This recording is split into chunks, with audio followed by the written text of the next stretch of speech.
Hello again, friends. So much appreciation to you for being here, for taking time out of your busy lives to listen to the conversations here in this space. If we haven't met yet, hey, I'm Sarah, your host of What's on Your Plate podcast. If you have been following along for a while, though, you'll know I bring a lot of diverse conversations, many of which have nothing at all to do with what's on your actual plate. We unpack a lot of the discussions here. We learn different perspectives, uplift people's experiences and stories, and absorb knowledge. Today's guest is sharing his story of why his life's purpose became so important and so very clear. With thoughts to consider, as well as some solid advice, Michael Dillard is sharing his opinions on how to plan for the future that you really want. Here we go. Today, we are talking with Michael Dillard about his journey from childhood poverty to rewriting his story of overcoming everything that was in his way to create a life of personal and professional success. Michael, welcome to What's on Your Plate podcast. I'm so excited to have you today. I am happy to be invited to be a guest, Sarah, to be a part of the meal, to be on the plate today. I love that. Thank you so much.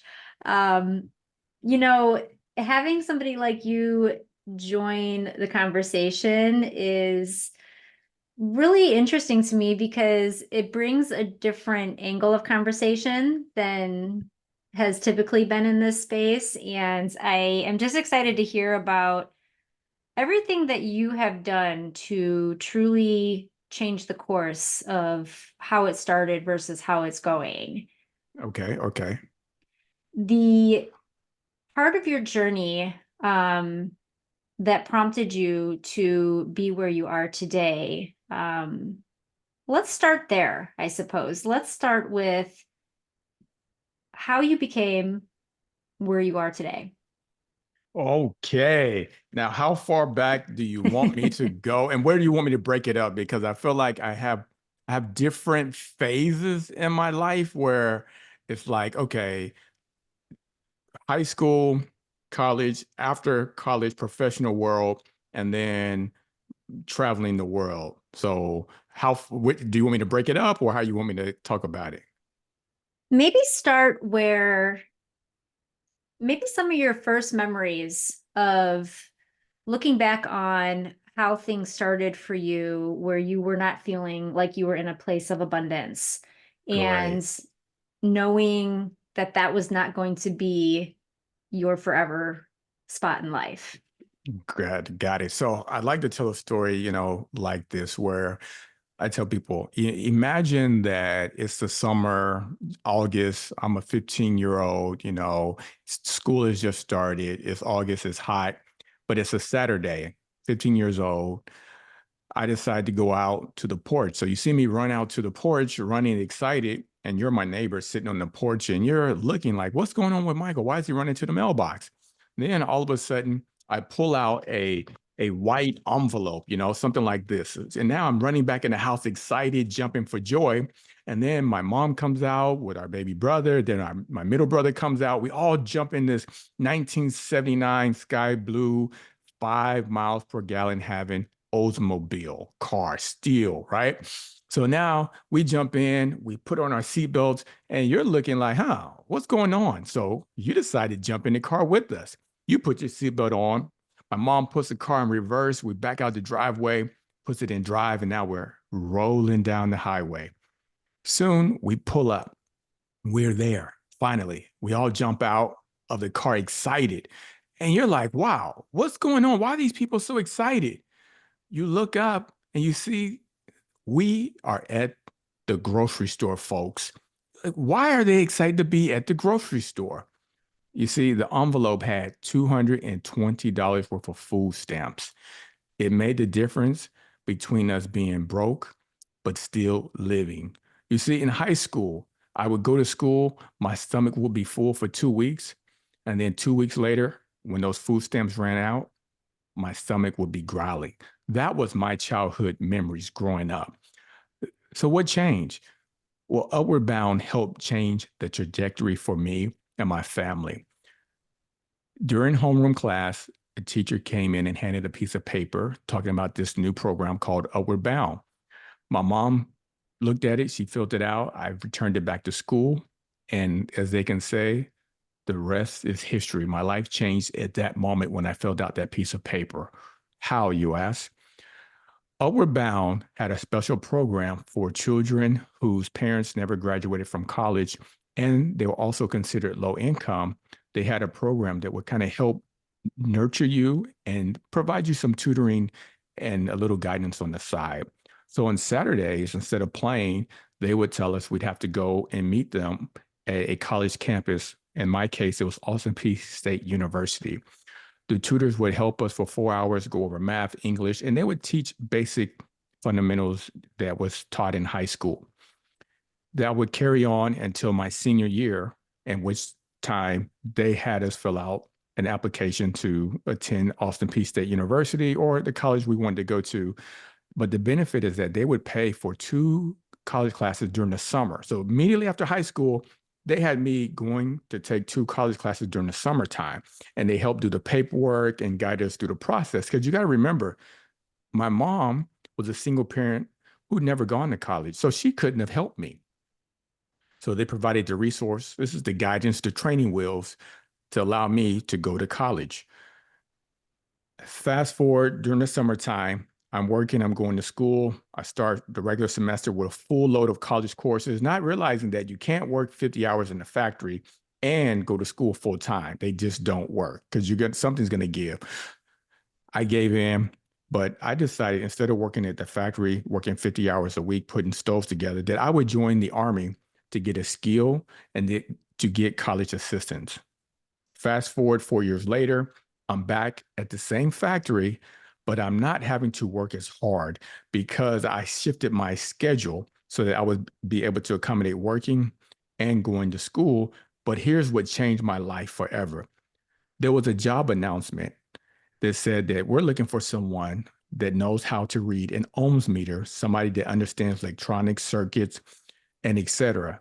Well, guess who just so happened to have joined the Army and learned such a skill? Michael Dillard did. My life was starting to come together because I had a vision. Go get the skill, come back, make more money, and don't work as hard. Now I have the new job. I'm able to study because the machines don't break down 24/7. They break down for 30 minutes here, an hour here. So I had time to study. Fast forward, I get my college degree.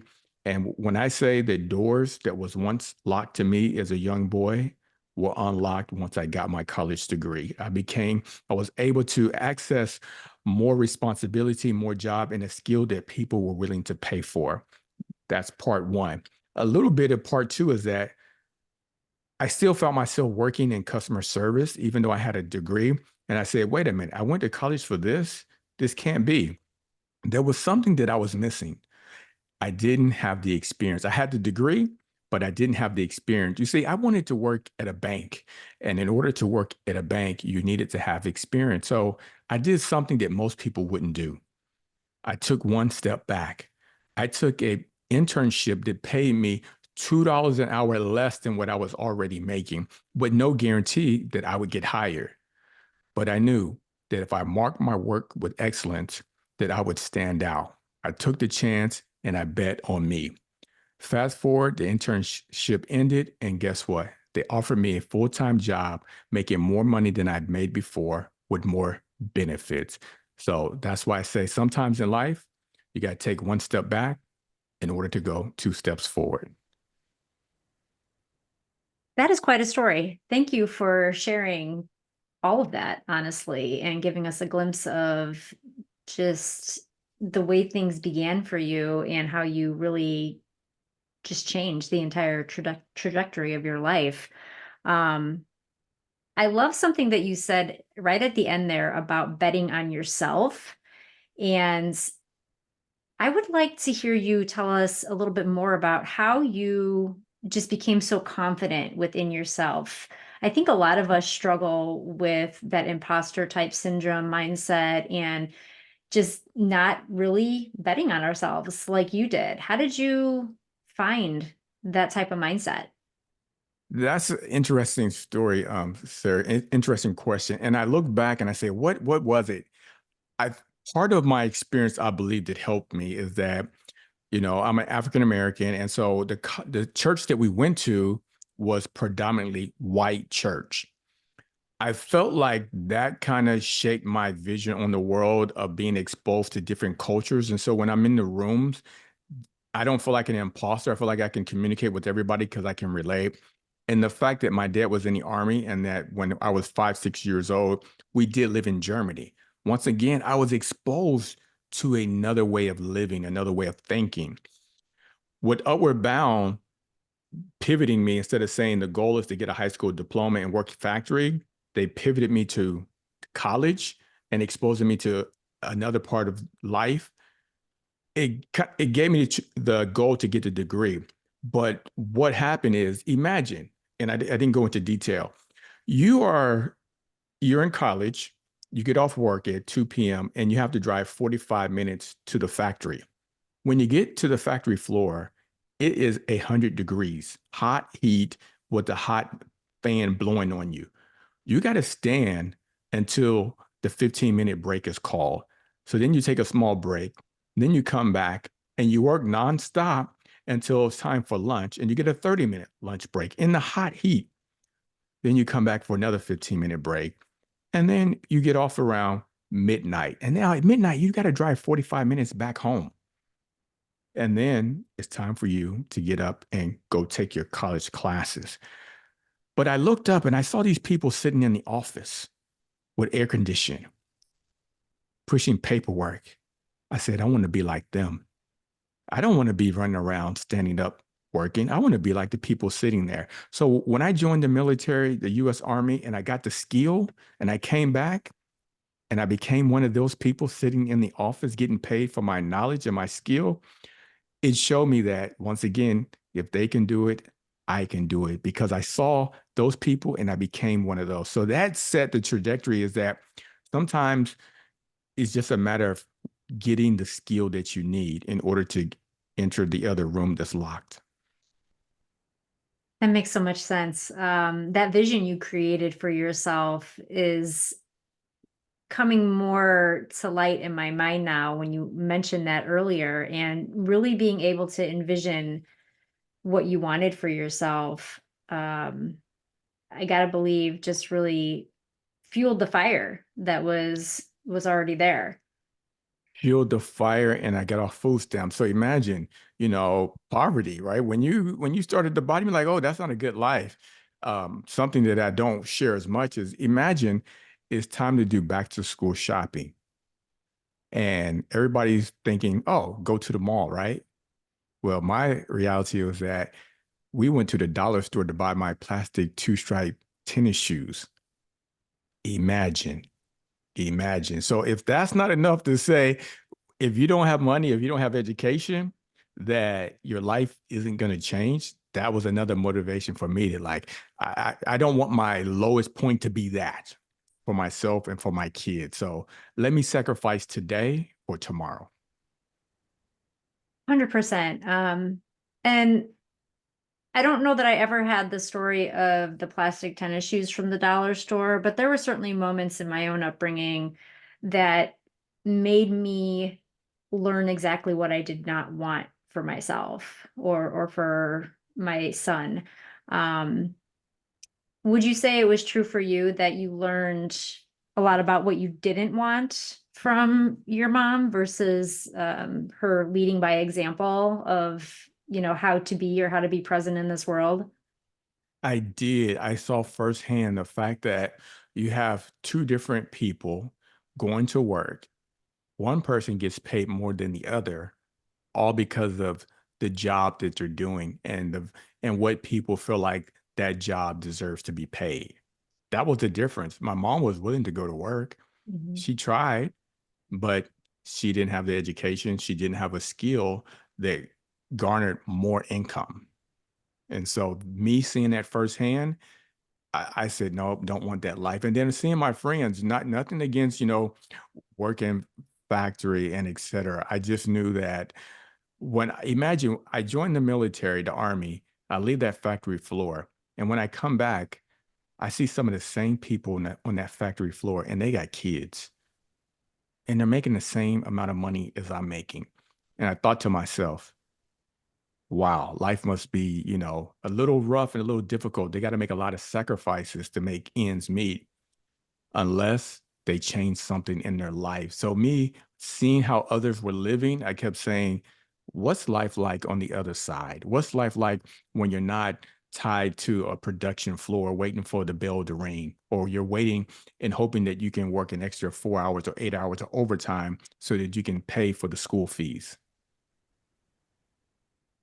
I'm interested to know what your opinion is on some of the different alternative ways of experiencing education, things that were not available, when you and I were in middle school or elementary or high school, even that are available now for our kids and just the youth of the world in terms of different ways of experiencing learning. The reason I asked this question is because there's a lot of discussion right now in the world of alternative school that feels that institutional types of schools, the higher level education, so to speak, is preparing people for jobs that won't exist by the time they get to them. And I'm not sure if that's fully true or not, but with the, onset of things like AI and different technologies that are moving that part of the world forward, are we are we educating kids in the right way to help them prepare to do the leveling up that you have done when they get to that part in their lives? Yeah, that's a great question, Sarah. I think there's many facets to education. And I look at my experience, and I want to say that part of my upbringing and the different um, entities and professions and subject matters that I studied allow me to become the person that I am today. What do I mean by that? When I graduated from high school, I wanted to be a computer programmer. So I learned how to do a little computer programming. Then I went off to the army and I came back and I had a minor in, computer science. So I was able to learn how to do a little basic website coding and etc. But I didn't pursue that. I ended up getting my degree in interdisciplinary studies. I say that to say that fast forward, a couple years from back then when I graduated, I'm able to use those skills when I'm looking to make tweaks to my website, or I'm looking to build a flyer or a template. It's those skills that I learned in college as a skill that I'm able to rely upon versus versus having to hire someone to do it because I have no idea how to do it. And that becomes, for me, my problem is that I actually know how to do it. I know how to navigate a website and put in the different templates and upload files. But then at the same time, during college, it didn't help me at that point in time when I went to college. It didn't help me when I graduated. I didn't use those skills. But what I did use during college, I take away is learning how to network. College is about networking with different people. The people that you're able to bond with help forge your future. So I kind of feel like there's two things happening. You are learning subject matter, you're learning different things, but you're also learning how to work with other people and to network with other people to build long-term relationships. Because as we all know, you hear the story of a lot of these IT companies. So and so was in the dorm room working on the computer, Dell computers, and then he quit, right? And then they formed a company with X person. Steve Jobs was doing something, he formed a company with X person. These people, they met when they were in college and they were of the like mind. So you're bringing like-minded people together, and then they're able to forge that to create a better opportunity. Okay, let's fast forward to today's world. A lot of people are working for themselves because technology has changed. There's no more having to go through this company to get to this skill to get to that. You can go directly to the person. So now people are like, wait a minute. If I know how to create a flyer and create a website, why not I just open up my own store, put a sign out, and people come to me for it. That is an option. So if you're a high school student and you know how to provide those services, do you really need the college degree? Technically, you don't, but you will learn better ways of using new technology. You will be able to interact with other experts as a benefit. So therefore, they both can work for you, right? There's no one way to go about it. You will be successful if you study computer programming, if you study how to do website, if you study the new AI prompts, if you study that on your own, you will be successful. You can also go far if you go to college, learn the traditional, you get a chance to network with the businesses that are coming on college that are recruiting people. Thus, it depends on the person's personality and learning style. I love everything you shared there. And it does bring up for me a lot of my own just mixed opinions about just the path of education.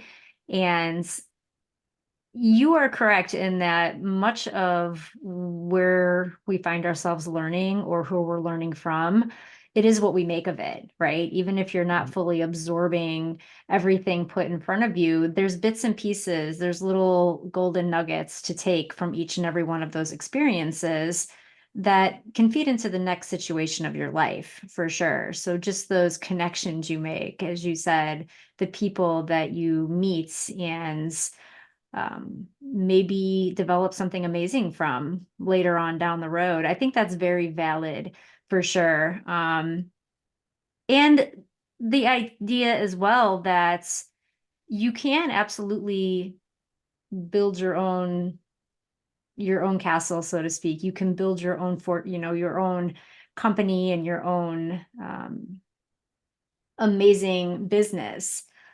But you also thankfully don't have to go it alone. Yes. If you don't want to. So you can utilize the resources available and not just figure it all out on your own, which can feel very overwhelming and much harder and be a slower process too. Yeah, because one thing, say you're a business entrepreneur, you have your own business, you're making money as a high school student. But imagine how much more effective you could be if you took management where they teach you that. Let's take a classical fast food restaurant. Let's call it McDonald's since McDonald's is popular. So, say hypothetically, you are the manager of McDonald's and you have people coming on the 4th of July weekend where it's going to be super crowded. Your initial instincts is that, okay, you normally have 10 people working. Let me just have 20 people working. Well, you learn in management class that there's comes a point where you lose efficiency because 10 people being in a space versus 20, eventually, maybe it's at number 15, the space becomes too crowded. You start to lose your efficiency because you got 20 people in one space, they're bumping into each other. You just can't operate. So you really need 15. But until you kind of get exposed to that, you wouldn't know that. Number two, economics, the whole supply demand theory, where it's like, okay, we saw that when COVID hit, where people were looking to buy used cars, and because new cars didn't have the chips, people weren't able to buy new cars. So now instead of say 100,000 people who would normally buy a used car, you have 300,000 people looking to buy used cars. What did the used car dealers do? They jacked the price up, right? Supply and demand. More people chasing goods and services means that the price is going to go up. Less people chasing it, that means the price is going to come down. So, understanding that in your business, marketing, and operations, you're going to be able to have higher level understanding of how you should operate your business. Another example, we have Chick-fil-A. They're closed on Sundays, but yet they make more money than everyone else. How is that possible? Well, there's for sure something to be said about not just being constantly available. Yes. Yep. And that's in any situation in life, I feel like. Definitely, definitely, Sarah. We all know that how true that is. It's like if you're always available, did you take it for granted? Then you start being absent. Hey, where you at? hmm Yes, they don't notice you're not there until you stop being available all the time. Very true. Um, I want to backtrack to your turning point that you referred to as being that upward bound program. Um, had that not entered your life, do you think that you would have found other ways to be where you are today? I don't think so. I don't think so. The reason why is that at that point in time, my father was in the army, and my mom was working, low income fast food. Then the neighbors were working at the factory. So I probably would have finished high school and I would have been working at Frigidaire, working at the factory. And then at some point, I probably would have switched jobs to work at another factory. And basically, depending on punching the time clock and living off of overtime versus where my career is at this point in time. So for you, do you feel like most of the time people remain oppressed in that type of poverty situation because of not having access to higher education? I think it's multifaceted because so let's take my mom, right? Got her GD because she had me when she was in high school.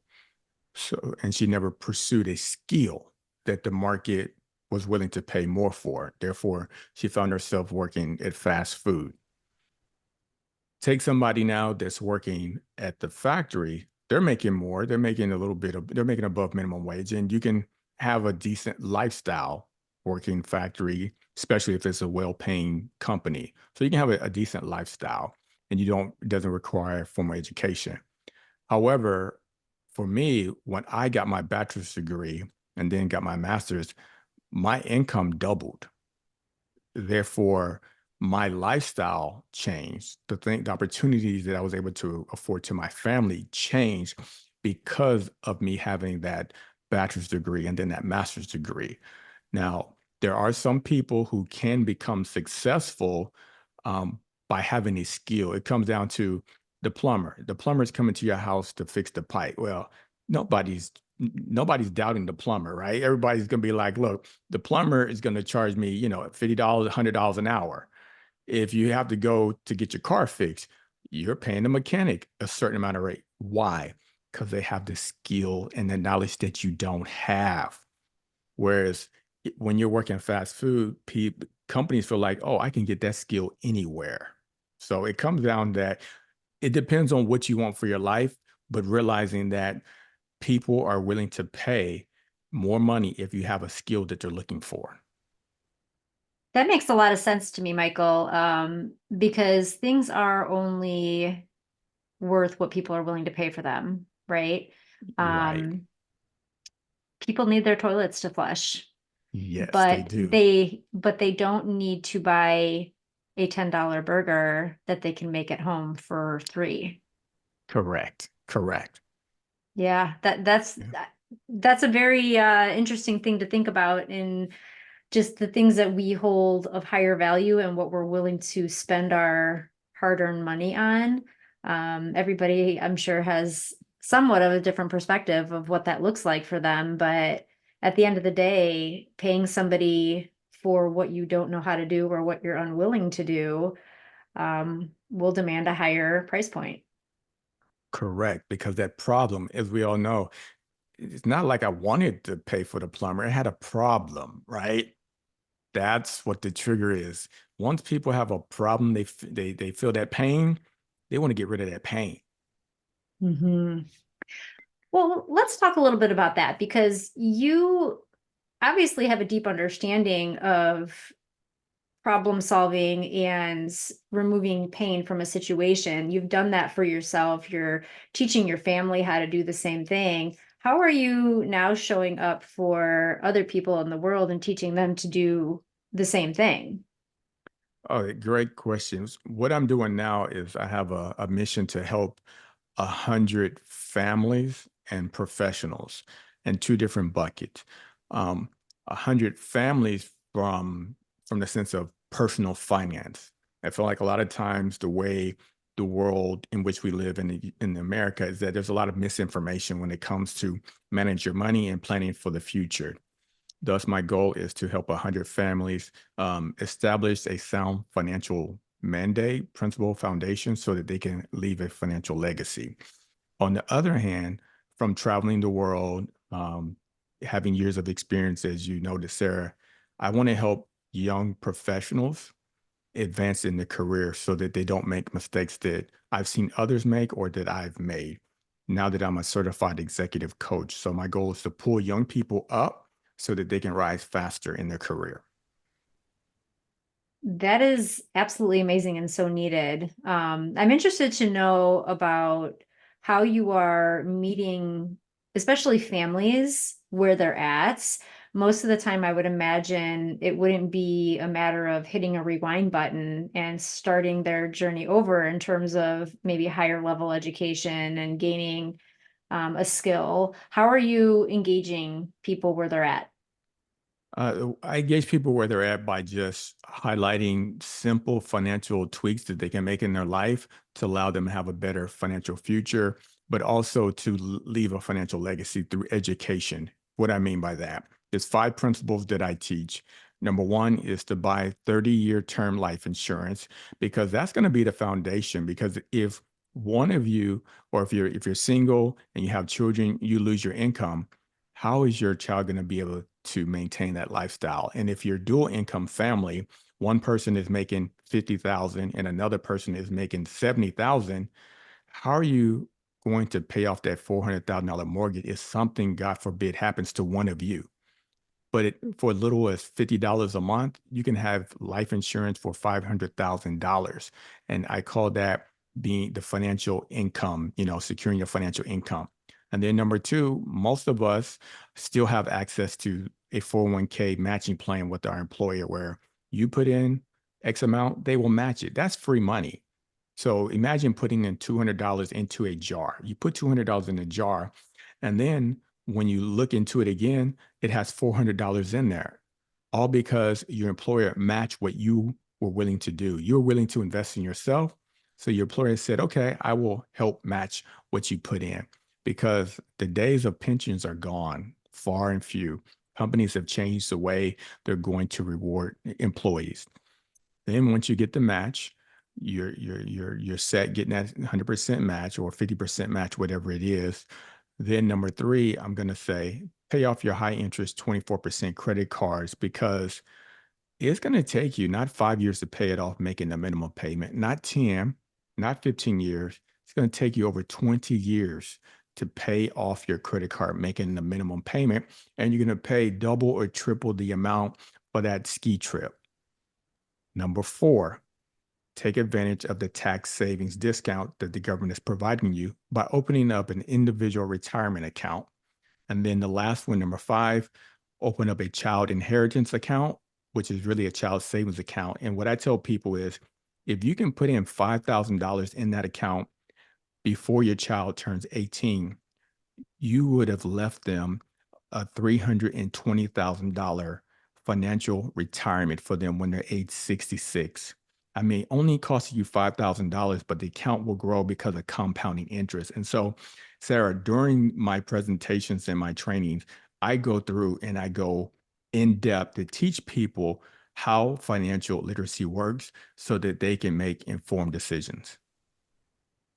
So important in everybody's life for sure, that financial literacy. Because I think a lot of people don't know. I think it's something that unless you're pursuing finances as a profession, it's missed a lot in education, no matter how you're receiving your education. I think it is not nearly detailed as it should be.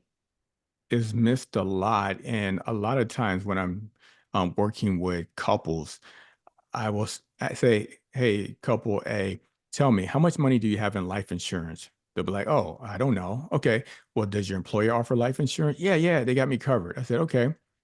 Well, what happens when you leave work? When you retire, you quit. Do you still have life insurance? You don't. And it hits them like, oh, wait a minute. What's going to happen when I'm 50 and 60 years old when I really need the income, right? What's going to happen? And so what I realized is that employers also, you sign up for your 401k. So when I'm talking to someone I'm helping, I'll say, "Oh, what do you have your money invested in?" "Oh, my employer handles that for me. I have it in the 401k." Say, "Okay, but what are you investing in?" "I don't know." I'm like, "You don't know what you invested in?" And then I give them a scenario. I said, "Okay, if you're trying to travel 600 miles, you're trying to go from point A to B 600 miles, you can ride the bicycle. How long do you think it's going to take you to go 600 miles? Several days, right? Okay. You can get in the car and go 600 miles. You probably get there, 10 hours, 8, 9, 10 hours, depending on how fast you're driving. Now, safe to say, if you take an airplane, you get there like an hour or two, right? And that's how your financial investments are working. You might be using a bicycle to get to your retirement goal when you could be using the airplane. Yeah, that's a great analogy. Obviously, the earlier somebody starts with investments and saving and preparing, the better. But is there ever a point where it's too late? I say it's never too late because you got to remember, Sarah, you are leaving a financial legacy to your loved ones. You're teaching these habits to your loved ones. There's always decisions that you can make that will help you and your loved one. For example, this is getting more technical. Say you're age 60, you never bought life insurance. Well, it's going to cost a little bit more because life is coming to an end. So the insurance companies know that, right? So they're Mm. going to price insurance to be very high. And a lot of people have health problems, not when they're in their 20s, but when they're in their 60s, right? Therefore, you might buy a final expense life insurance policy. It's a little expensive. You might spend $200 a month for $25,000 worth of coverage. Now you say, wait a minute, Michael, you said I can get 50 for $50 a month, I can get 500,000 in term life insurance. Yeah, but that was when you were in your 20s and your 30s. You see, you waited. This is why these financial decisions cost us in the long run. So someone who's still older can get that type of policy, which will still be beneficial to their loved ones, right? Because now they're able to take care of the burial and et cetera. And then their loved ones is able to now go out and say, wait a minute, what would have happened if we would have got the policy sooner and earlier to help leave a financial legacy? Number one. Number two, the principle of investing and compounding, how it works, seeing is believing. So if you're 50 years old and you have 10,000 in the market, and then 8 years later, you're 58, it jumps to 20. And then from 58, 8 years later, you're 66, it goes from 20 to 40. That, that, that's a big increase. You made $30,000 by investing in the S&P 500, which means you are the owner of 500 high performing US companies. So I say it's never too late. Well, thank you for saying all of that. I'm sure many of our listeners will find some reassurance in hearing you say that. Um, and I feel like money is one of the biggest stress factors in everybody's life, even if you are preparing. Um, because it just is. Money brings a lot of emotion with it. It has a lot of history to it, and it triggers us in ways I think we often don't even realize. But what you're doing in terms of what you are providing in terms of your own legacy is way deeper than even superficially or tangibly with the dollar. It's you're teaching your children how to navigate the finances and the responsibility of financial literacy in a way that many people will never have. I mean, that in and of itself, those generational types of enhancements or breaking the traumas from generational types of things like poverty, breaking that, getting away from that, rewriting our stories to be something different. Um, that's amazing. Yes, sir. Imagine, even let's go back to when you say somebody's older and they say, well, isn't it too late? Okay, imagine though, you got the $25,000 life insurance policy, right? and you had 5 grandkids and you put $5,000 into their account, their child savings account, remember, 5,000 will compound to be $320,000 when they're age 66. I mean, what a financial legacy. What a great retirement for your grandkids. So being exposed to how compounding interest works, um, and having the fortitude to be patient. There's that marshmallow test where they show the kids in the room and, the ones who didn't eat the marshmallow or didn't eat the cookie right away, they showed that they were able to delay gratification and that in theory they became more successful in life because life is all about making decisions. Yeah, that's so true. How do you feel like people become disciplined enough to have that delayed type of satisfaction? How do you think, is that something that is just wired in people, do you believe, or is it a skill that can be learned? I believe it's a skill that can be learned, but seeing is believing. Once again, I would not have thought about personal finance had I not taken and got my MBA in personal finance and really started to study compound interest, life insurance, individual retirement accounts. Had I not studied that and looked at it and saw that, wait a minute, when you go back in history, especially with the S&P 500, people say, oh, you're going to lose money in the stock market. But if you look at it over 10-year periods of time, you don't lose money. You make money. So go from 1998 to 2008 or year 2000 to year 2010. When you go in 10-year increments, you're going to get a positive return. But I've seen it in the graphs. I ran scenarios and looked at it.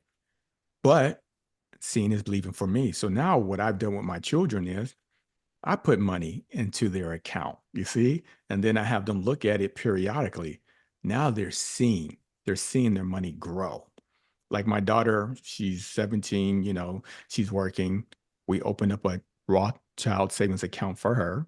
The money's in there and it's growing. And the other day she was like, Dad, you need to take money out my checking account to put it into my Roth IRA account. You see? She's For getting her, it. it's normal. It's normal. When you make that's why financial literacy is great if you can teach people while they're young. Because once, imagine you're 18 years old, you have 5,000 in your account, and then 8 years later, it doubles to 10. You're like, huh? And then 8 years later, it doubles to 20,000. And now you start to see, wait a minute, if I don't touch it, it keeps doubling and doubling. And if I be patient, when I'm 66, I have $320,000. I think you wouldn't want to touch that money. Mhm.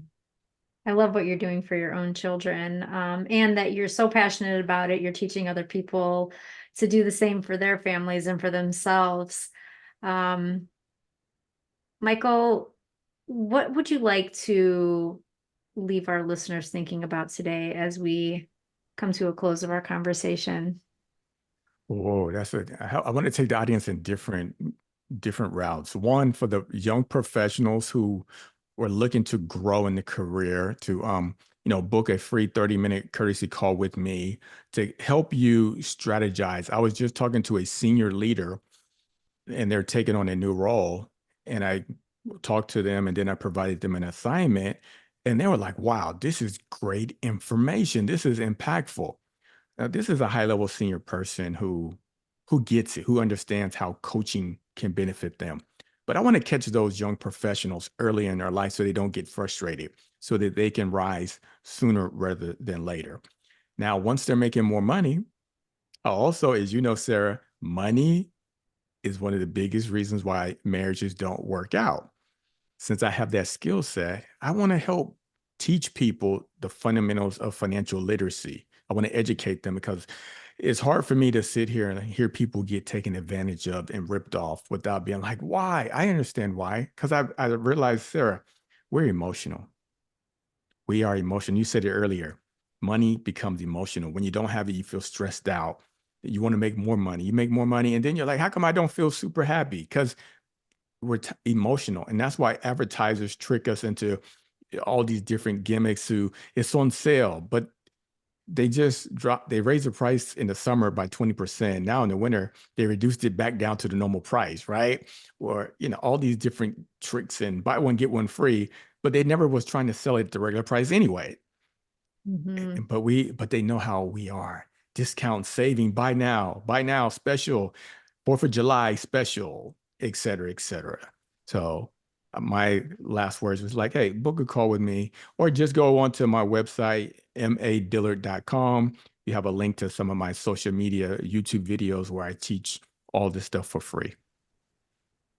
Thank you for everything you're doing to just empower people on their journeys and help them really just take control of their lives and their future. It's a really important service that you're providing. And just thank you for showing up in the world like you do. Yeah, I appreciate that. And I was on stage a couple weeks ago, and I was sharing my story, and there was so many people who came up to me afterwards, Sarah, and I was like, "Wow, I can't believe how my story was so relatable to others." And they were like, "How did you keep overcoming? How did you go from being unemployed on a Friday to becoming an accidental U.S. diplomat on a Monday? Like, and your wife was pregnant, and you were going through all this. Like, how? How?" And I started to realize, wow, people need to hear stories of how people had to overcome something. Success just didn't happen overnight. Yeah, I think that that's so important because there is so much delusion, especially on social media and just different places like that in the world, that people only see the success stories. They don't see everything that led up to that moment in time where somebody feels like they've conquered something, right? Or that they've conquered it even enough to share with somebody else, to help somebody on their journey. They don't see that whole backstory of everything that they went through to get to that point. Um, and that's important. It's very relatable to know that other people have been down a rough path and other people have navigated it in a way that they have found their way through it. And I think that that is just important from a human experience point of view, Yes. in that it's like that idea of, if you're not failing, then maybe you haven't tried enough times, Hmm. Hmm. because Hmm. there's many times over where people are going to fall short or they're not going to reach the mark. And it's in those moments, I feel, that kind of help you know what you're made of and whether you can build resilience from those moments and keep going, or whether you give up on the journey and regress towards where you once were. Yes, sir. And I come to learn that people need to hear from others, both how they overcame something and also other ways of looking at the situation. And that's something that we really, if you look back and realize that at work, there's no counselor at work helping you to overcome issues with your colleagues, right? There's nobody there helping you. They take you to the formal, everything is perfect training, but there's nobody helping you deal with actual real world problems. And that's Mhm. where I feel like there's a big missing link. And that's where I'm trying to come in to help make the puzzle a little bit easier to put together. That's wonderful, Michael. Thank you so much for everything you've shared here today. And I'm excited to put this conversation out into the world. And I know that it's just going to be something that a lot of people connect with. Thank you. Thanks for having me on the show. I appreciate being a part on the plate. Thank you. I think most of us can benefit from looking at the future of our finances a little bit closer. Thank you, Michael, for your insight and personal thoughts, professional advice on how to break patterns of poverty and plan for the abundance in not just our lives, but in generations to come. Find all ways to stay connected with Michael in the show notes. Click the links to continue to learn from him or schedule your free 30-minute coaching call. The time to start planning your future is now. Journal prompts are created for an extension of thoughts on this episode. You can find those in the show notes too. If you are in support of this conversation and all the conversations at What's on Your Plate podcast, please take the time to subscribe to the show. If you're feeling the love, please also rate and review it. Thank you for the gift of your time here. Helping me with these couple of things allows me to keep sharing my time with you. Much love, friends. Until next time.